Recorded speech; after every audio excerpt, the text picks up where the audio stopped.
පාටිකුරුල්ල කතාව සමගින් එකතු වෙලා ඉන්න ඔයාලව ආදරයෙන් පිළිගන්නවා. ඉතින් තාත්තා නිම්නාවිලයි ගෙදර යනවා කියලාත් කිව්වා. ගොඩාක් වෙලාවට ඉදිරියට නිම්නාවිත් එක්ක කෙවින් එක්ක ලොකු සාකච්ඡාවක් යන්න ඉඩ කඩක් තියෙනවා. ඉතින් මේ සාකච්ඡාවේදී මොන වගේ දේවල් මේ කට්ටිය කතා කරાવી කියලාද ඔයාට හිතේ. ඉතින් අපි අද ඒ ගැන තමයි කතා කරන්න සූදානම් වෙන්නේ. ඉතින් වීඩියෝ එකට යන්න කලින් මතක් කරනවා මේ වගේ වීඩියෝස් දිනපතාම බලන්න.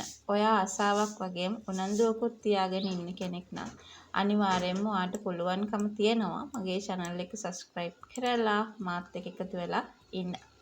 ඉතින් පහුගිය කාලෙම අපිට දකින්න ලැබුණ දේවල් අතර පළවෙනි තැනක් කෙවින්ගේ අම්මා සහ කෙවින්ගේ අක්කා මේ සම්බන්ධයට කොච්චර විරෝධතාවයක් දක්වුවත් කිසිම තේරුමක් ඇති වෙන දෙයක් වුණේ නැහැ කියන කාරණය විතරක් අපි හොඳටම දන්නවා. මොකද කෙවින්ගේ තාත්තා නම් හැබැයි ඔය නිම්නාවි ගැන සහ නුරාන් ගැන දෙන්නම ගැන හොඳ අවධානයෙන් තමයි හිටියේ. මේ අවධානයත් එක්ක කාලය ගත කරගෙන යනකොට කෙවින්ගේ තාත්තට තේරුණු දෙයක් තමයි ඔය නිම්නාවි නම් හරිම අද තමන්ගේ ළඟ තියෙන සල්ලි හරි වේදම් කරගෙන කෙවින් වෙනුවෙන් දෙයක් කරන්න පුළුවන් චරිත. එහෙම චරිත ඉන්නේ අතලොස්සයි. එහෙම චරිත ගොඩාක් තැන්වල නැහැ. හැබැයි මේ ඉන්න කාරණාත් එක්ක අපිට ඒ දේවල් හොඳට දකින්න අවස්ථාවක් හිමි වෙලා තියෙනවා කියන විතරක් අපි මේ වෙලාවේ කතා කරන්න අවස්ථාවක් තියාගෙන ඉන්න දෙයක් විදියටයි මම ඔයාලට මතක් කරන්න සූදානමක් ඇති කරගෙන තියෙන්නේ. ඉතින් ඔයා විශ්වාස කරන්න මේ වගේ දේකුත් අපිට ඉදිරියට බලාපොරොත්තු වෙන්න හැකියාවක් ලැබෙනවා. ඉතින් කොහොම වුණත් අපිට විශ්වාස කරන්න පුළුවන් කෙවින්ගේ තාත්තා කෙවින්ට නම් ඒ වගේම නිම්නාවිට මේ දෙන්නටම පැහැදිලි කරලා දෙනවා ජීවත් වෙන්න ඕන විදිය.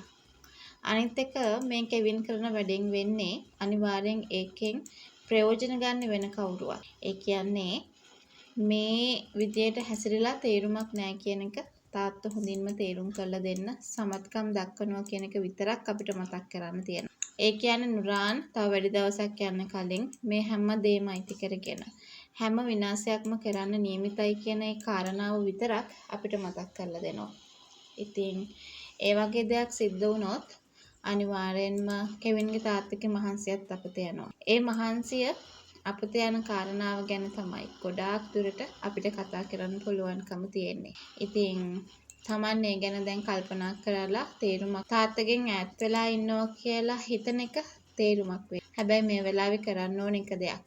ඒ තමයි දැන් නුරාන්ට මිඩ දීලා තියන්න නැතුව මේ හැමදේම වෙනස් කරන්න අවස්ථාවක් හදාගෙන ඉන්න ඕනයි කියන ඒ කාරණා ටික විතරක් අපි මේ වෙලාවේ ඔයත් එක්ක කතා කරන්න සූදානමක් ඇති කරගෙන ඉන්නවා කියන ඒ කතාව ගැන තමයි අද මම මේ වෙලාවේදී ඔයාව දැනුවත් කරන්නට සූදානමක් තියාගන්නේ.